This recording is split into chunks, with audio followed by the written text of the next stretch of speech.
Hello everybody, and welcome back to another episode of my Grand Exchange only account. The rules are very simple, I just cannot leave the Grand Exchange, full stop.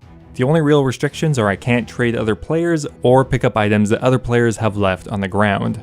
The end game goal of this account will be to get 1,000 total level, which will require me to train up a variety of different skills and try out a ton of different training methods and money makers.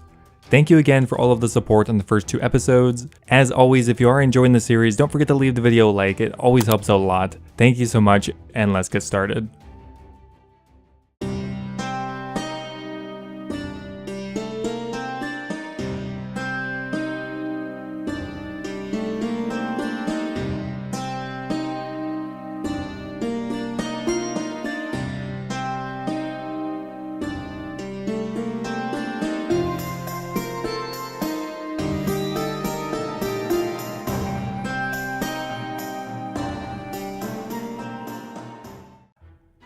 Now, in the last episode, I finished at pretty much 400 total level, and while things are definitely starting to slow down for those skills, there's definitely still a bunch of easy total levels just kind of left on the table.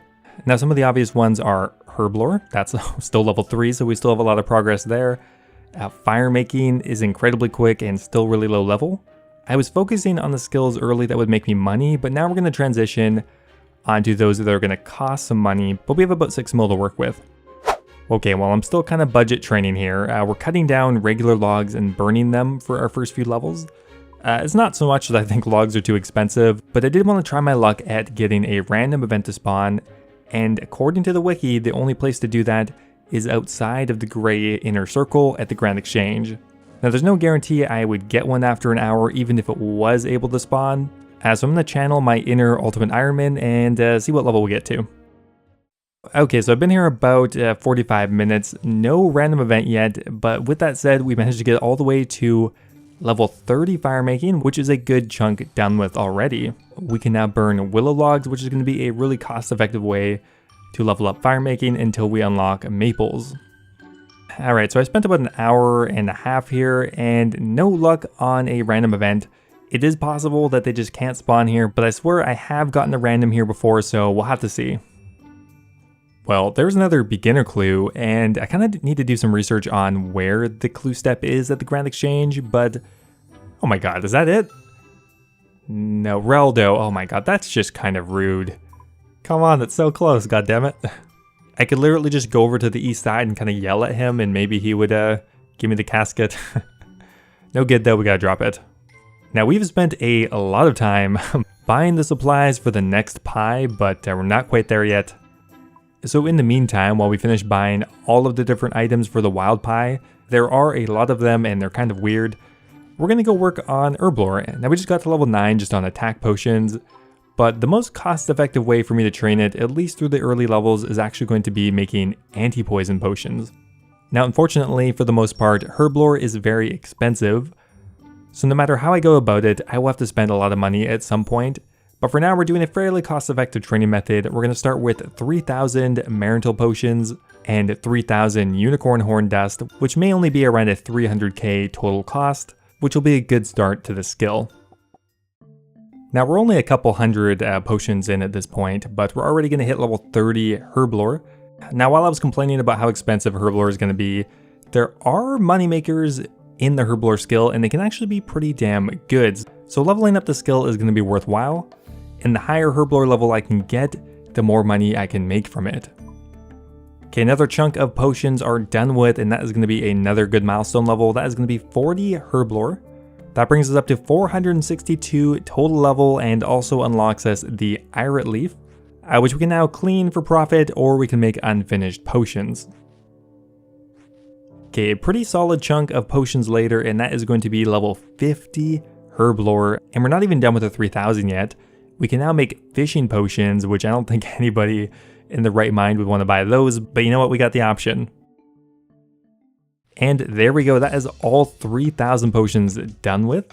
It took me about an hour and a half, I think. Okay, now first up here, we're going to decant those into 4-dose potions because they're going to sell a lot quicker. Okay, right now an anti-poison potion 4 is selling for 222 GP. So we're selling them for around 500k, and we bought the materials for 800 and 60k, so only around a 400k loss on that one. To get us 50 total levels, I think that's probably a good call.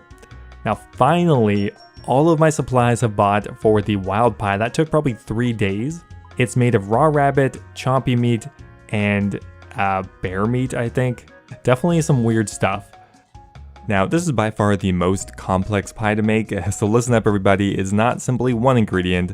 It's not 2 ingredients, but 3 separate weird ingredients, and you have to add in everything individually. Now, normally I can do around 2,500 pies per hour, but now we have to multiply that by 3. You can see here we've already added in all of the raw bear meat. Now we have to start putting in the raw chompy meat, and after that we can finally put in the raw rabbit to get our wild pie. So it's going to take 3 times longer, but we should be making, I think, even considering the time, around 500k to 600k per hour, and it's still very AFK to do this. Alright, so that was quite the process, but we are done with 2,500 wild pies. Now, unlike the rest of the pies, wild pies are actually kind of in demand, and I expect them to move a lot quicker than any of the other ones. Wild pies are actually kind of useful when you're doing Slayer, as well as they provide one of the highest cooking experience rates in the game, as it looks like we can sell them for just a bit over 3,000 GP, which is a lot of money. Popped this in here for 3,032, and that is 7.5 million GP just in raw pies. Alright, there we go. The raw pies are all sold off. That actually only took about an hour, so that was way quicker than any of the other ones. Now the process of making 2,500 wild pies netted me a 1.9 mil profit, which is really good. On average, we made around 760 GP per pie. It took me around 3 hours, so that's around 630k per hour, which is actually quite good and consistent for a cooking moneymaker. That said, I'm not sure if I'm ready to hop right back in the pie business. I think we're going to shut down operations for maybe a couple weeks. Now, the ultimate goal of this account is to, of course, get 1,000 total level. However, along the way, I thought it would be fun maybe to have a few sub-goals. For example, getting a 10 million GP cash stack. Other ones include finishing a beginner clue scroll, getting an Impaling champion scroll as a drop, or getting a variety of different skills to level 99. These are not required to hit the 1,000 total goal, but I think could be a fun thing to work towards anyway.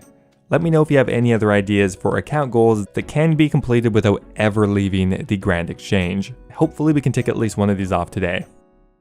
Now, somebody in my last video had a kind of interesting idea. Now, recently there was an addition to the Herblore skill that allows you to automatically clean all of the herbs if you just are patient. Obviously, it's going to be way slower than clicking on each one individually, but essentially that means that there is kind of an AFK Herblore training method that is actually profitable. I'm going to give that a try with Grimy Toadflax and see how it goes. I kind of gave up on waiting because it is significantly slower.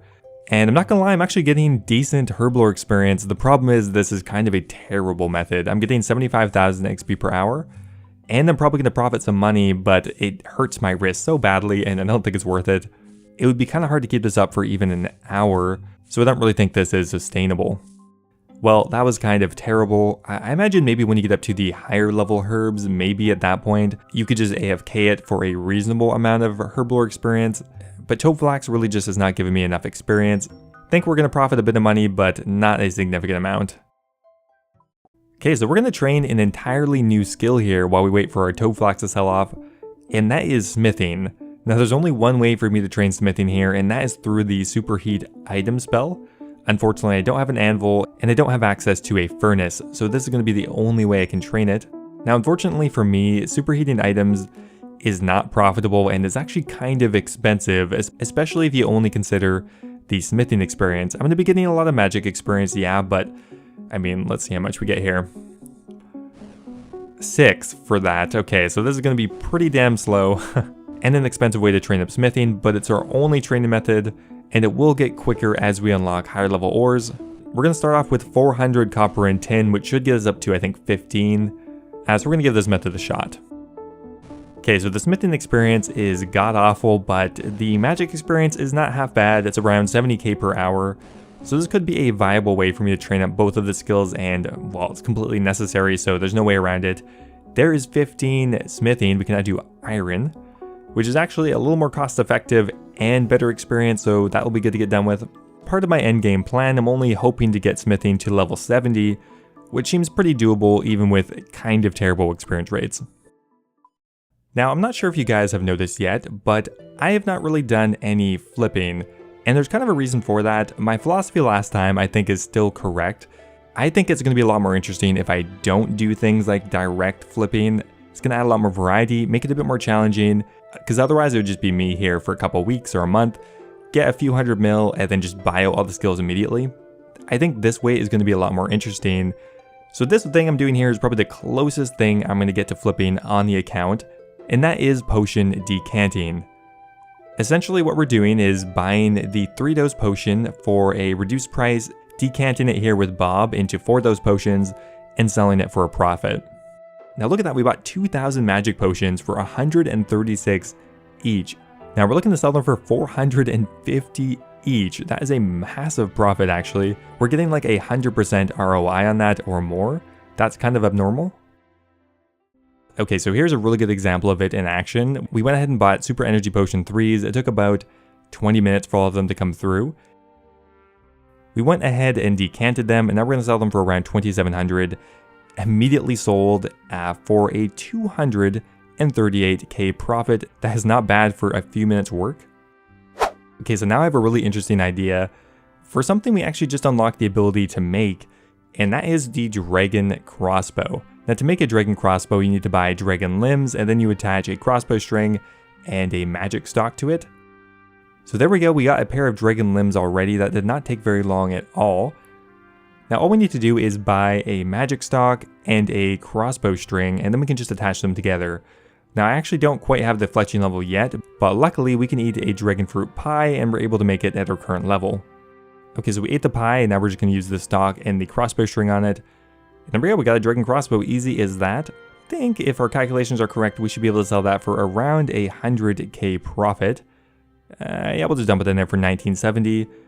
Instantly sells, holy crap, that's so good, for a 95k profit, just like that, within minutes.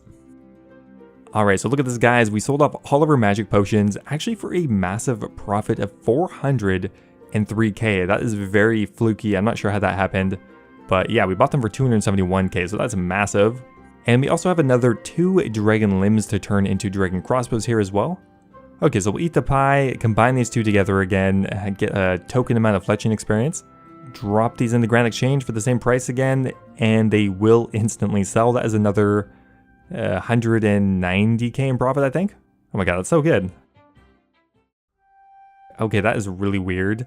I ended up buying those within a couple minutes. I think somebody is trying to do the same thing as me and maybe is just giving me dragon limbs somehow, because those are coming through way quicker than I think they have any right to do. I'll take it though, there is another 4 dragon limbs, and we're going to go ahead and buy a bunch of the stocks and crossbow strings just in case. I don't know, this keeps going on for a while. Okay, we're just about to make another 4 dragon crossbows. That will take about 20 seconds to make.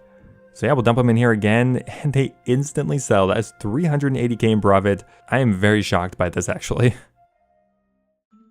And now I thought it was about time that we get a few more firemaking levels under our belt. It's really quick and cheap. If we stick specifically to willow logs and maple logs, I will never be spending much money. 5,000 may have been a bit overkill though. And no particular strategy here, we're just going to be going right to left. I tried using rings of wealth to teleport back to the other side, but I didn't find it to be much quicker. So we're just going to kind of be running back and forth. Ah yes, there it is guys, we finally got a random event. While we were firemaking of all things, that's kind of weird because we were definitely going through the middle section. Not the best one we could have gotten, but you know what, it's great to know that they do exist here. So that's kind of exciting. Well, that's a pretty trash reward, but I don't know how randoms work, but we can get them. Okay, we got a big level coming in here. We've been firemaking for a while now. That is going to be level 50 firemaking. We were definitely a little... We can now burn mahogany logs and maple logs. I think it was a little bit presumptuous to buy 5,000 willow logs, but whatever. We've now broken 500 total level, we're up to 504. So you know what guys, we're already halfway, woo! Now here is another really interesting money-making method that I've never tried before. I just kind of discovered it when I was looking at the crafting skill guide. Now that is going to be making black spiky vambraces, which I think might be a clue item or something. There is actually a fair bit of volume for it. Essentially, all you do is you buy kebbit claws and black d'hide vambraces, put them together, and voila, all of a sudden it's worth 2,000 GP more. Right now, the black spiky vambraces are selling for around 4,000 each, and the prerequisite items for about 2,000, so it's a pretty easy 2k profit. Really good money per hour, although I don't think we could probably sell many of these per day, maybe only a couple hundred.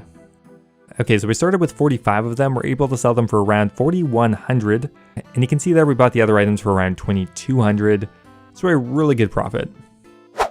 Okay, we got a bit of a mess here, guys. We got a lot going on here. We've just been kind of in the groove of money making today.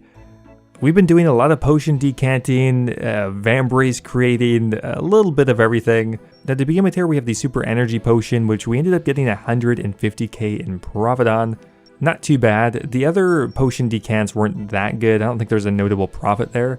Okay, then we had the black d'hide vambraces, which we sold a bit over 100 of them for a 280k profit. I will take that. It only took me a couple minutes to attach them. Weird that there's even a market for this. Now I got another even weirder idea, and that is going to be grinding kebbit teeth. Now, kebbit teeth are used to make a hunter potion, and I don't think many people buy hunter potions, but I mean, we're going to give it a try. We're going to go ahead and grind up all of these kebbit teeth. Currently, we're getting about a 1,000 GP margin from grinding them. Okay, well, shocker, these items are taking a long time to sell off. We haven't sold a single kebbit teeth dust yet. So in the meantime, we're going to do a bit more fire making. Maybe we can get another random event. That'd be pretty awesome. Regardless though, we're going to be doing maple logs for a long time now. Yew logs and magic logs are just going to be a bit too expensive. Considering relative to that, I don't really have much money. Okay, so that's probably enough fire making for now. I've done a couple hours of this. Maple logs are a notable increase over willow logs, and that brought us all the way up to 55 fire making. Now I just realized that we're actually only one level away from being able to boost for the level 5 enchant, which is enchanting Dragonstone. So I thought, let's go ahead and get that. We might as well superheat because we need a ton of smithing experience by the time we're done this series, and that will get us a load of magic experience as well. Now there is level 66 magic, which will allow us to boost for the level 5 enchant. Now enchanting Dragonstone is going to be the last practical enchant that I can do, otherwise it's just going to be way too expensive as a training method at least. Now I went ahead and bought a mud staff, which is the best item to wear for enchanting level 5. Unfortunately, you need level 30 attack to wear it, which is no easy goal when you can't ever leave the Grand Exchange. In my head, these made charge diversions. Luckily, it still looks like we're going to profit a fair bit, probably 100k or so off of that. Unfortunately, we don't really have enough money to do this permanently. The kebbit dust finally sold off. That took days. Oh my god, I don't think I'm going to buy more of those. We ended up making around a 900 GP margin on that, so that is around a 250k profit, which is good, but really slow. Now, I've made a lot of money this episode, but there's one last bit of training I want to get done with.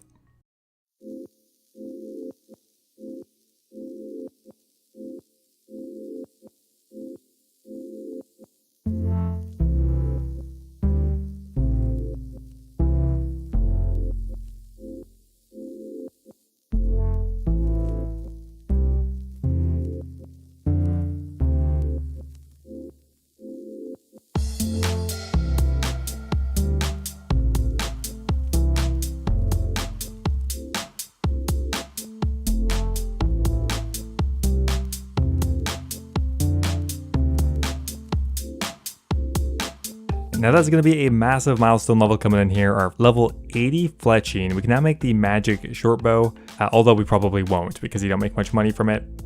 Now on top of that, we also reached another pretty important milestone level, and that is 10 million GP.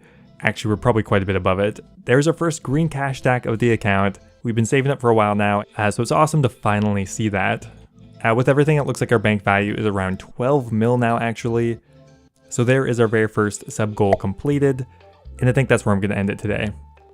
We're at 521 total level. A lot of progress has been made. Things are going to start slowing down, of course, but I got a plan and I think it's going to be fun. Again, thank you so much for all of your support on the series. I really appreciate it. Now, before I go here, I want to give a massive thank you to Revolver Ocelot, Kush Patel, Tizdoc Bunny, and Brad Sings for subscribing in my Dragon tier of YouTube membership. Can't believe you guys did that. Thank you so much, guys. It means a lot. Also, a massive shout out to Double Talk, Heathen OSRS, Base Titch, and Luke Kaiser. Thank you guys again. If any of you guys are looking for an additional way to support the channel, becoming a YouTube member is an awesome way to do so. You can become immortalized in my videos, get access to a video release schedule, as well as get a custom Discord role. Anyway guys, thanks again, and I'll see you next time.